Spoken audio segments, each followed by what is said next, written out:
Let's be honest, saving money on a low income can be overwhelming, right? When every penny is already spoken for, the idea of putting some aside can seem impossible. I get it because I've been there, but here's what I learned. It's not about how much you earn, but how intentional you are with it. I'm Heather, and today I want to walk you through how I save money on a low income. This is the process that I use to take control of my finances, even while my budget feels tight. It's simple and it works.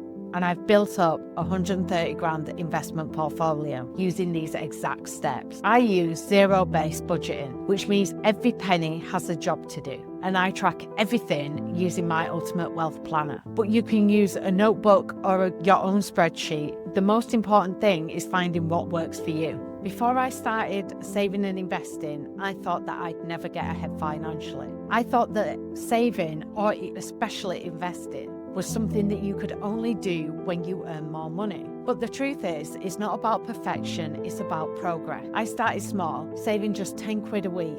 That might not sound like much, but over a year, that's £520. Those little wins added up and gave me the confidence to keep going. If you're just starting out, don't worry about saving huge amounts. Focus on making small, consistent steps. To save money, the first thing that I had to do was figure out where my money was going. This step was a game changer for me because I realized that I was spending more on things like takeout and impulse buys than I ever thought. Now I track all of my spending, everything from rent and groceries to little things like snacks and coffee. If you've never done this before, don't panic. Just start with what you can remember, and over time you'll get a clearer picture. I use my Ultimate Wealth Planner because it helps me to keep things organized and all in one place. But you don't need anything fancy, just a notebook or a spreadsheet will do. The key is to start tracking so you know where every penny goes. So once I know how much I'm earning and spending, I can create my budget. Like I said earlier, I use zero-based budgeting. The idea is simple. Every penny has a purpose, so nothing is left unaccounted. Here's how I do it. First, I start with my income. Write down everything you're expecting to earn this month. If your income fluctuates, like mine sometimes does, I base my budget on the lowest amount I know that I'll earn and adjust it if I make more. Next, list out all your expenses. I write down all my fixed costs, like mortgage, gas and electric,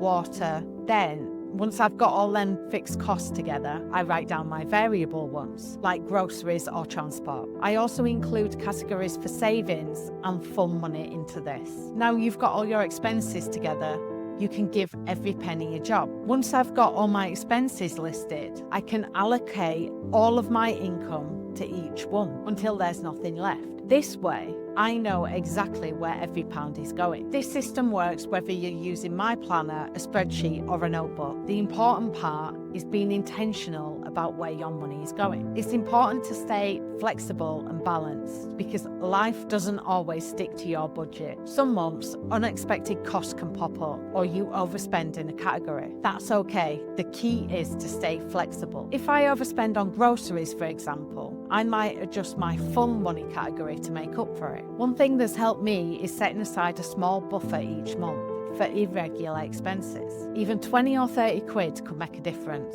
when something like a last-minute birthday gift comes up. If you're dealing with debt, you might be wondering how to save at the same time. What worked for me was starting with a small emergency fund, which was enough to cover 1 month's worth of living expenses. Once I had that in place, I could focus on paying off my debt. I list out all my debts and start with the highest interest first. It's all about finding a balance that works for you. I'll be honest, saving money on a low income isn't easy and progress feels so slow sometimes. But what keeps me motivated is knowing my why. For me, that's having peace of mind knowing that I can handle unexpected expenses and working towards bigger goals like a holiday or building up my net worth. If you're struggling to stay motivated, remember to celebrate those small wins. Maybe you save 50 quid this month. Or maybe you stuck to your budget for the first time. That's progress and it deserves to be celebrated, so give yourself a pat on the back.